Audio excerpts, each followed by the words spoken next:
ಏರ್ಪೋರ್ಟ್ನಲ್ಲಿ ನಿಖಿಲ್ ಕುಮಾರಸ್ವಾಮಿ ಹೇಳಿಕೆ ನೀಡಿದ್ದಾರೆ. ಚನ್ನಪಟ್ಟಣದಿಂದಲೇ ಕಾಂಗ್ರೆಸ್ ಮುಕ್ತ ರಾಜ್ಯ ಆರಂಭ ಮಾಡ್ತೇವೆ ಎಂದಿದ್ದಾರೆ. ಚನ್ನಪಟ್ಟಣದಿಂದ ನಿಖಿಲ್ ಸ್ಪರ್ಧೆ ವಿಚಾರವಾಗಿ ಪ್ರತಿಕ್ರಿಯಿಸಿದ ಅವರು, ಚನ್ನಪಟ್ಟಣದಲ್ಲಿ ಯಾರು ಸ್ಪರ್ಧೆ ಮಾಡಬೇಕು ಎನ್ನುವುದು ಮುಂದಿನ ದಿನಗಳಲ್ಲಿ ತೀರ್ಮಾನವನ್ನು ಮಾಡಲಾಗುವುದು. ಜೆಡಿಎಸ್ ಹಾಗೂ ಬಿಜೆಪಿ ನಾಯಕರು ಕೂತು ಸಮಾಲೋಚನೆಯನ್ನ ಮಾಡ್ತೇವೆ. ಚನ್ನಪಟ್ಟಣದ ಜೆಡಿಎಸ್ ಬಿಜೆಪಿ ಕೆಳಹಂತದ ಕಾರ್ಯಕರ್ತರ ಅಭಿಪ್ರಾಯ ಸಂಗ್ರಹವನ್ನು ಮಾಡ್ತೇವೆ.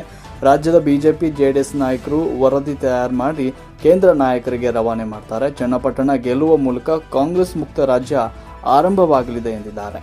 ಹೊರಗೆ ಬರ್ತಾ ಇದ್ದಾರೆ. ಸಾಕಷ್ಟು ಒಂದು ನಿರೀಕ್ಷೆಗಳು, ಅವ್ರನ್ನ ಭೇಟಿ ಮಾಡಬೇಕು, ಅವ್ರನ್ನ ಬಹಳ ಸ್ವಾಗತದಿಂದ ಬರಮಾಡ್ಕೊಳ್ಬೇಕು ನಮ್ಮ ರಾಜ್ಯಕ್ಕೆ ಅಂತಕ್ಕಂಥದ್ದು. ಮೊದಲನೇ ಬಾರಿ ತಾವ್ ಹೇಳ್ದಂಗೆ ಕೆಂಪೇಗೌಡ ಇಂಟರ್ನ್ಯಾಷನಲ್ ಏರ್ಪೋರ್ಟ್ಗೆ ಬೆಂಗಳೂರಿಗೆ ಬರ್ತಾ ಇದ್ದಾರೆ.